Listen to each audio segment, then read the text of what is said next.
I don't think we have a non-rowdy show. You just find yourself like, no, I don't really need that. Thank God that the origin of all of it comes from a...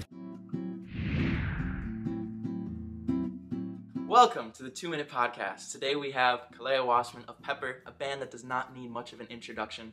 When I started this show, I wrote down on a piece of paper that Pepper was one of my dream guests. Their music has been the soundtrack for so much of my life and for so many others. This really means a lot. I appreciate it, Kaleo. Welcome on the show. Thank you for having me, my man. Kaleo, can you describe to me the feeling of walking out on stage to a packed, high-energy festival crowd? I caught your set at Reggae Rise Up Florida, and that was just pure electricity. I want to know how it feels like up there. It feels really incredible because, and I'll tell you this, it's because it was just these three guys from Kaleo. We just all started playing music in Yasad's house, in like his spare bedroom. And that took us to house parties, and then that took us to clubs, and then that took us to Warped Tour and festivals. But no matter what, it's gonna feel so incredible, whether it's in front of 50,000 people or whether it's in front of 50 people. No matter what the experience, we still just get that energy flowing through us. And quite honestly, bro, just to tell you the truth, we're kind of still in disbelief that we have gotten to do this. This is what we get to do. Just being able to have that connection with the guys that you started playing music with in high school, and now here you are, that to me is what really is the most special part about walking onto any stage. After all these years on the journey, what have you found has been the most meaningful part of it all? To be able to be on this side of it all and to have that appreciation flood everything. Because when you're kind of in it, you're not necessarily concentrating on how fun it is at the time. You're always focused on where we're going next. Yeah. So to be able to get to a certain point where it's wow, we've been doing this for 25 years. That's mind blowing. The appreciation just skyrockets so much. And I think it's a beautiful place to be. I love what you've done with your personal Instagram page, naming it your digital gratitude journal. What benefits have you found from intentionally focusing on that gratitude? Well, you just said it right there. It's the focus, right? Whatever you're focusing on, you're dealing with.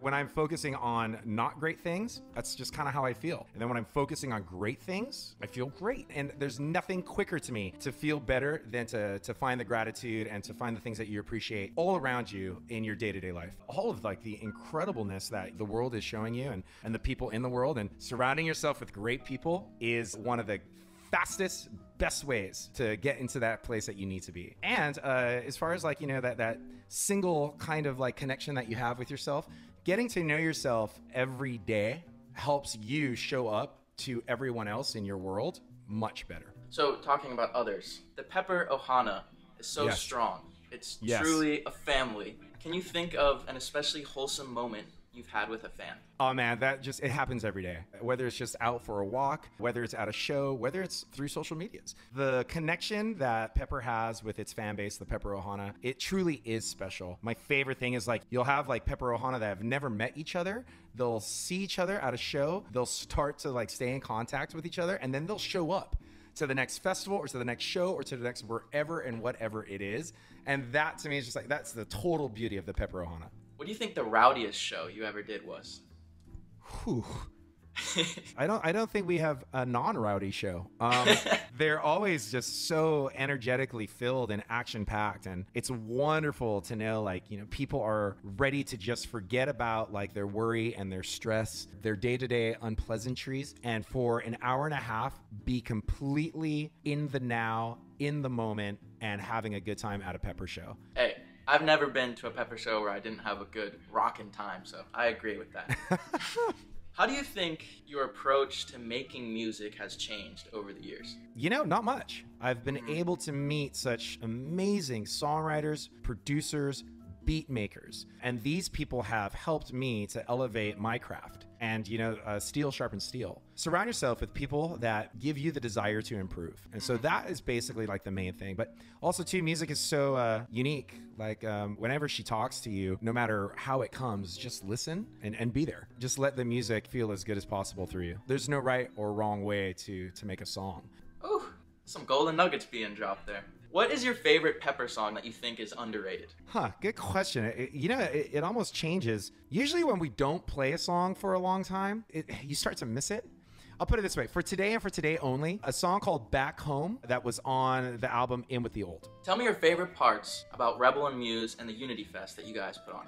my favorite thing is like you get out there and you'll be surprised on how many people just ditch the phone and just get to the nature of it. And that is wonderful for me and Melanie to watch. Because it's like, okay, good. So we get so tied to these electronic leashes that we forget you are just this wild, amazing animal on Earth. And it's like one of those changes where you're not even like paying attention.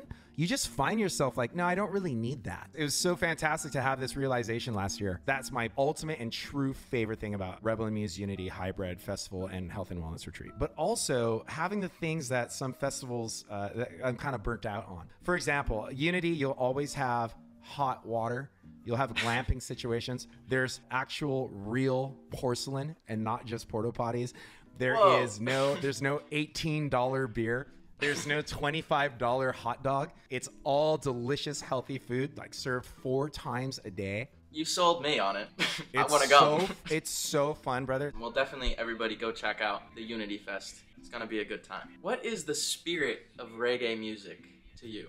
Freedom is the spirit. Reggae was created in Jamaica when they won their independence from England. It's a huge celebration, but I mean, this is why it's so important for everyone to understand, like, the origin of all reggae music is from Jamaica. It's so powerful, and the tone is so remarkable as far as resonating all over the world that every country, every corner of Earth has its own style of reggae. Yeah. So it's so potent and it's so powerful, this freedom music, that it reaches everywhere around the world. And thank God that the origin of all of it comes from a small island in the ocean called Jamaica. How do you feel about the state of the Cali reggae rock scene right now?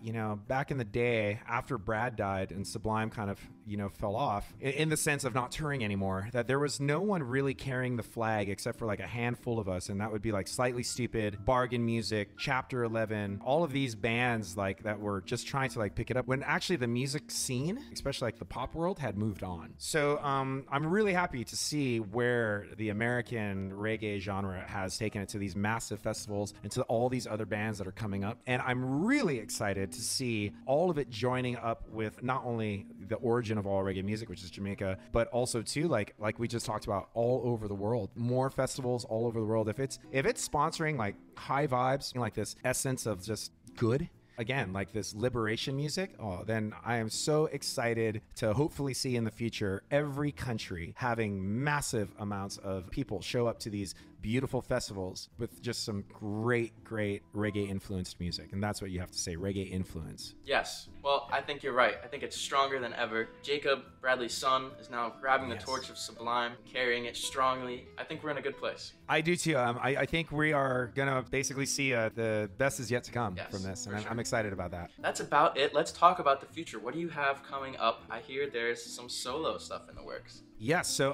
Pepper will be releasing music all through 2024 and into 2025. I will be releasing an album probably at the earliest February 2025. I'm just so blessed that I get to, again, meet and play and create with all of these other musicians they're just so good.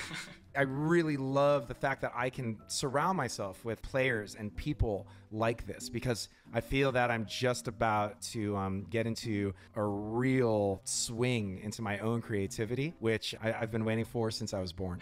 Well, I can't wait to hear it. I'm so excited. I know everyone else is also so excited. Thank you so much for coming on the show, Kaleo. This has meant the world to me. Thank you, my man, for your time. And again, congratulations on everything. I've been watching the list of people that you have on the show grow more and more and more. So it's really exciting. Good for you to follow the passion that you have. Like, this is something to be happy about, and keep this positivity going, my brother. We need it always. Thank you, man. Ohana, how's it? It's Kaleo from Pepper. Go follow the 2 Minute Podcast. Check it out. Hey, thank you.